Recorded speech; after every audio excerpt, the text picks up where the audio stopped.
Come on, Google Translate isn't enough. You need to peel the rest of those layers off with an online dictionary.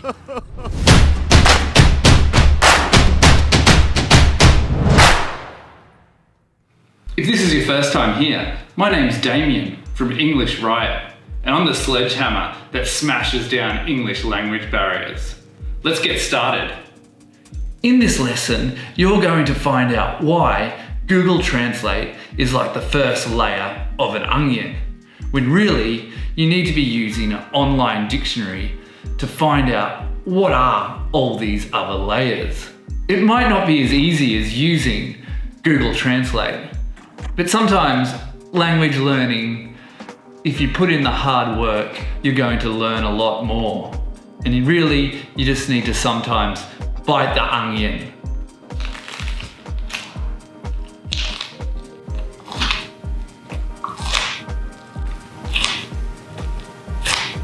Now, Google Translate might be good for common nouns, like, for example, onion.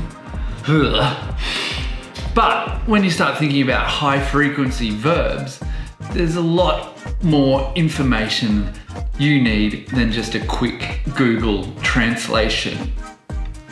And that, my friend, is where the dictionary comes into play. So, are you ready to jump into the computer with me and check out my favorite online dictionary? Into the computer!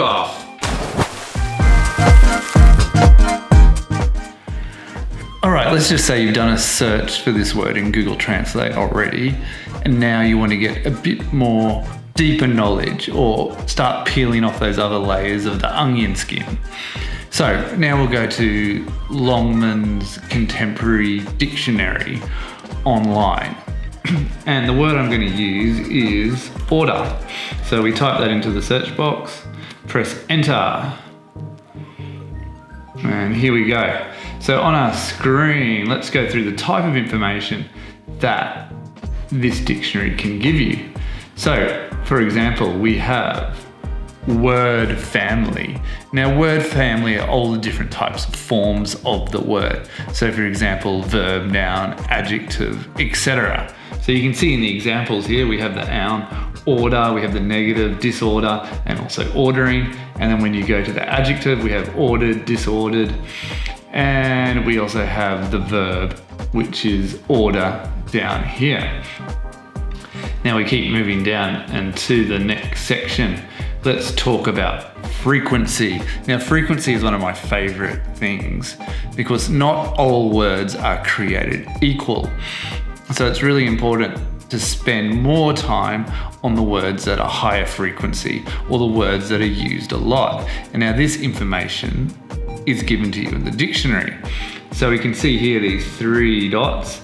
It's got 3 red dots, so that means it's a core vocabulary, so it's very high frequency. It's also used in the top 1,000 spoken words, the top 1,000 written words as well. So that shows you probably want to be spending a bit more time on this word than just doing a Google Translate. You should be trying to really get to know how to use this word. All right, if we keep moving over, we can see here we have pronunciation. I think we have British pronunciation and American pronunciation. Order. So you got those two there. You can choose which one you like. Or you can just sound like yourself. You don't need to sound American or British as long as you are understandable. Now, if you've taken the time to learn the phonemic transcript, this information here will help you with that. If you haven't taken the time to learn it, then make sure you take a look at my series called Phonemic Breakfast, which will take you through how to learn the phonemic chart. Okay, moving on. If we scroll down, you can see in orange, it highlights the core meaning. So the good thing about this dictionary is that it has the meaning in a very simple, clear way. So you can find out exactly what the word means, and they're also ordered according to frequency. So the meanings higher up, like number 1 or number 2, are used a lot more than number 3 or number 4. So we can see here we have the meaning in orange, and the first meaning is for a purpose. And then we have the second meaning here, which is arrangement. What's good about this dictionary as well is that it actually gives you recordings of the sentences, which is good to hear that word in context. So let's play one of the sentences. Samuel trained every day in order to improve his performance. So we have that there. And then we have other information here. You can say whether it's countable or uncountable, which can be important, particularly in IELTS or TOEIC type tests. And you can keep going down.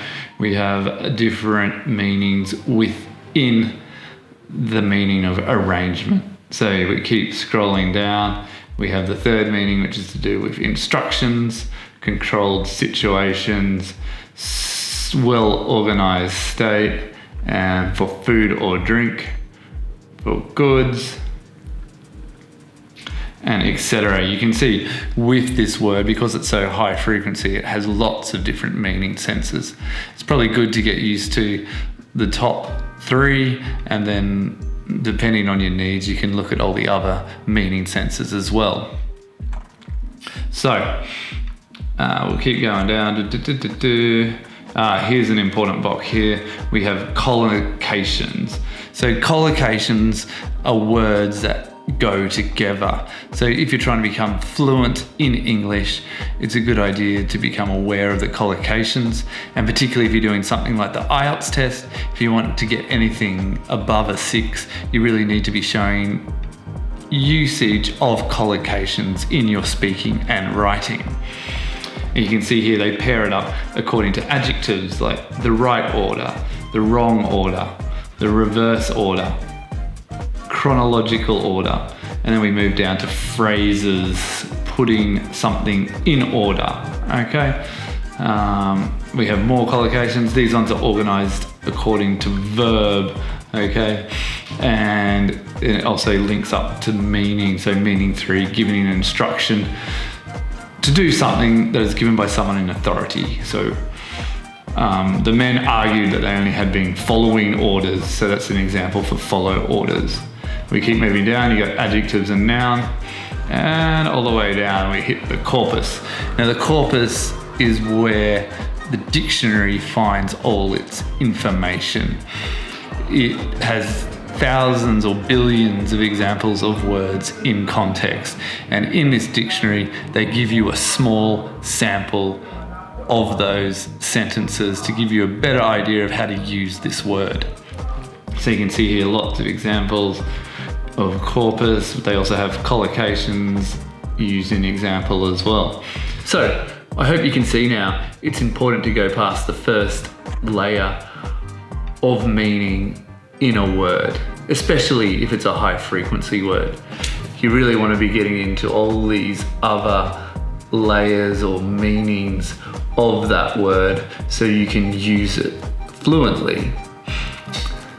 So to sum up, Google Translate is good as your first option, but if it's a high frequency word, make sure you head over to your online dictionary and get a deeper understanding of it.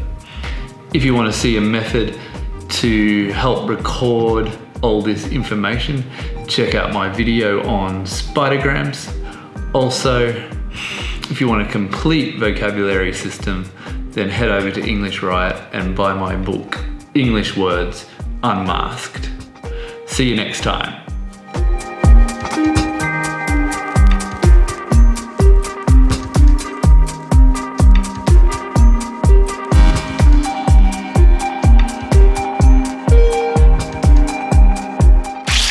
Remember to sledgehammer that subscribe button, hit that bell for reminders, and most importantly, start smashing English language barriers today.